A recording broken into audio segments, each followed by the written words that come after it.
as related to leadership, I'll be honest with you, unfortunately, political system is not set up to do leadership, political system to, for some reasons, set up not to cause harm, especially in the United States. We have a, spread power, so, spread around different states and make sure that no one can do harm. So it's very, very hard to get anything done in the system, and it's meant to be. But when you pond the issue for too long, then it accumulates a lot of issues. And unfortunately, when you don't have leaders that have a backbone, because leading is taking tough political decisions because somebody's not going to like. If I sit here and blame the other side day and night, I'll get reelected. When I pick some battle, somebody's not going to like it. But ultimately, that's about some leaders willing to pick some battles at some crucial moments of time for the country and willing to say, this is important for the people,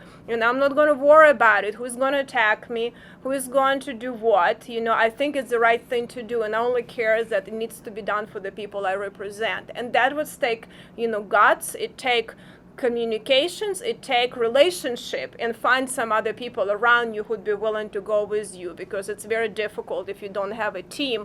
So that's why developing relationship and working with other people, and when you go in the war, that willing to go in the trenches with you because they know that you'll be with them. It's extremely, extremely important, like in any other, in business and politics. So attracting the leaders that willing to do it is very difficult, and I think we as a country need to do a better job with that too. And we have young Republicans. I was just talking to them next door, and we need to raise our new generations of leaders that willing to get with knowledge and understanding, because political process is complicated. If you're from other countries and think it's not messy here and hard, you need to see money spent and what you're hearing on TV. It's enormously difficult.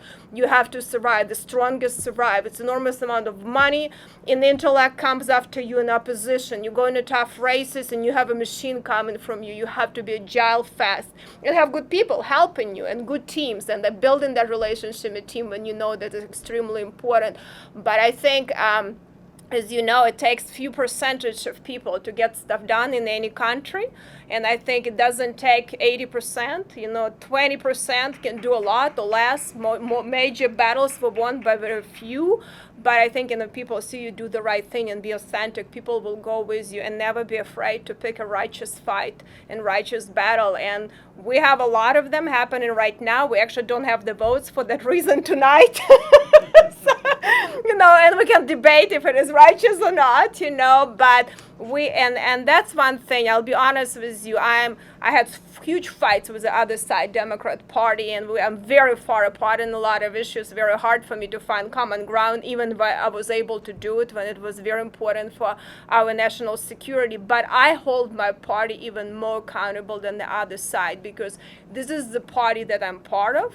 And I'm not, this is the party that I can hold more accountable. I elect these people, I put pressure on these people. We are the team, so never be afraid to challenge your own side when your side is not doing the right thing. And I think that is the toughest I see for a lot of people in political process, because you have a machine coming at you, and then you will be worried that, that you will not be supported by that. But I think that is tests your strength and determination, and people will see that you're willing to do it, and if you not going to win the people, there are a lot of good things. You can drink champagne on the beach, there are a lot of things you can do. Politics is not the only thing, but you want to look back and say, I did what I could in the circumstances I was in, and I did the best what I could, and never regret that you didn't. You could have, you should have, and you didn't do something that was important.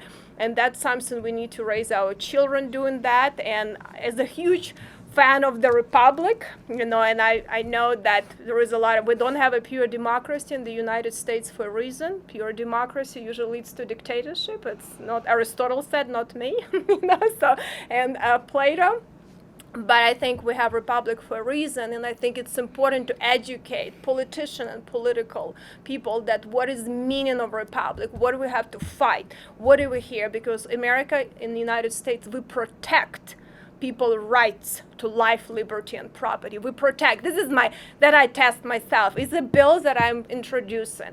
I have a huge debate this week. The bill I'm introducing is going to be protecting people's rights. And I'm going to stop because I'm not here to come to a politician to listen to me. But I think it's important to raise people with a strong views and ability to, fight for the people. And I think a lot of times it's very tough, but we need to have more leaders like that. That is leadership, when you do something that is tough and you're tested in tough circumstances, because ultimately big decisions are very difficult. And before, if you have to leave, I wanted to make sure I got this question in. Which university did you like the most? National Economic University or Indiana University in Purdue? Listen, I'll tell you,